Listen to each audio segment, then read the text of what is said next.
తెలుగు రెండు రాష్ట్రాల్లో బలకచెర్ల project issue పూర్తిస్థాయిలో హాట్ టాపిక్గా నడుస్తుంది. ప్రజెంట్ మనతో ఆ ప్రాజెక్టుకు సంబంధించి మాటలు హాట్ కామెంట్ చేశారంటూ కూడా కొంత ప్రచారం జరుగుతుంది. ఈ నేపథ్యంలో మనతో జడ్చల్ ఎమ్మెల్యే అనిరుత్ రెడ్డి ఉన్నారు. ఆయనతో మాట్లాడదాం. అన్న, ఎట్లా చూస్తారు ఈ ఇష్యూని, ఎట్లా చూస్తారు?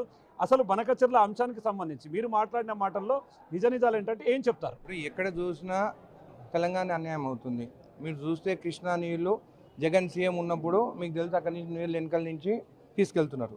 ఇప్పుడు చూస్తే ఇక్కడ గోదావరి నీళ్ళు కూడా మనం లేకుండా చేస్తామంటే ఎవరు ఊరుకుంటారు? ఇప్పుడు ఇవన్నీ లెటర్లు ఎందుకు?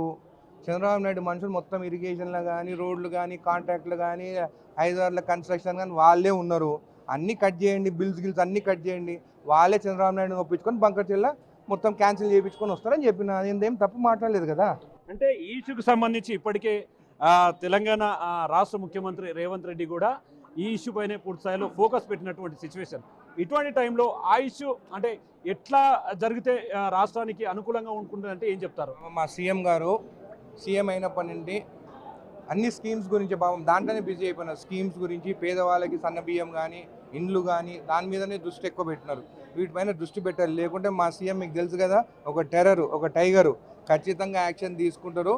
సీఎం కాకముందు ఎట్లయితే టెర్రర్గా ఉన్నారో ఇప్పుడు సీఎం అయిన తర్వాత పేదల గురించి ఆలోచిస్తారు. ఖచ్చితంగా దీని గురించి ఆలోచిస్తారు. ఖచ్చితంగా బంకచెర్లది క్యాన్సిల్ చేపిస్తారు. అంటే మీరు ఎక్కువ విషయాన్ని అన్నారు. అంటే ఉత్తమ్ అన్న లెటర్లు రాయడం కాదు, నేరుగా అక్కడ ఎవరైతే కోర్టులుగా ఉన్నారో వారిని కూడా అక్కడ నుంచి తీసేస్తేనే మనకు న్యాయం జరుగుతుందండి. దీన్ని ఎట్లా చూడాలి?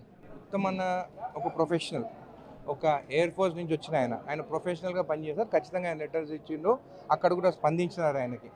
మనం ఇంకా మీకు తెలుసు కదా, నేను జడ్చల్ ఎమ్మెల్యేని, నీకు తెలుసు మేము ఎంత మాస్ ఉంటామో. మేము మాస్గానే ఆలోచిస్తాము. తెలంగాణ ఎట్లొచ్చింది? అడుక్కుంటూ వచ్చిందా లేకుంటే కొట్లాడితే వచ్చిందా? ఇది కూడా కొట్లాడితేనే అది బంద్ అవుతుంది అని చెప్తున్నారు. అంటే ఓవరాల్గా అనిరుత్ రెడ్డి ఎక్కడ చూసినా అంటే ఏదైనా సరే తెలంగాణ రాష్ట్ర వ్యాప్తంగా ఏం మాట్లాడినా హాట్ టాపిక్గా ఉంటుంది. నిజంగా హాట్ టాపిక్లో ఆంతర్యం ఏంటంటే ఏం చెప్తారు? నేను ఒకరు చెప్పింది మాట్లాడను, ఒకరు రాసి ఇచ్చింది మాట్లాడను. నా మనసుకు ఏది వస్తే అది మాట్లాడతా. సో చూస్తున్నా మొత్తంగా బనకచెర్ల విషయంలో తను మాట్లాడిన మాటల్లో ఎలాంటి అవాస్తవాలు లేవు, మొత్తం కూడా వాస్తవాలే ఉన్నాయంటూ రాష్ట్రానికి ప్రయోజనం చేకూరాలంటే ఖచ్చితంగా లెటర్లతో సాధ్యం కాదు.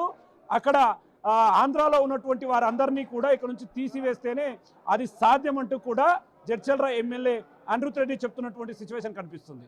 ఇది ఓవరాల్గా ఇక్కడ అప్డేట్. కెమెరా పర్సన్ నగేష్తో శంకర్, బిగ్ టీవీ, జడ్చల్ నుండి.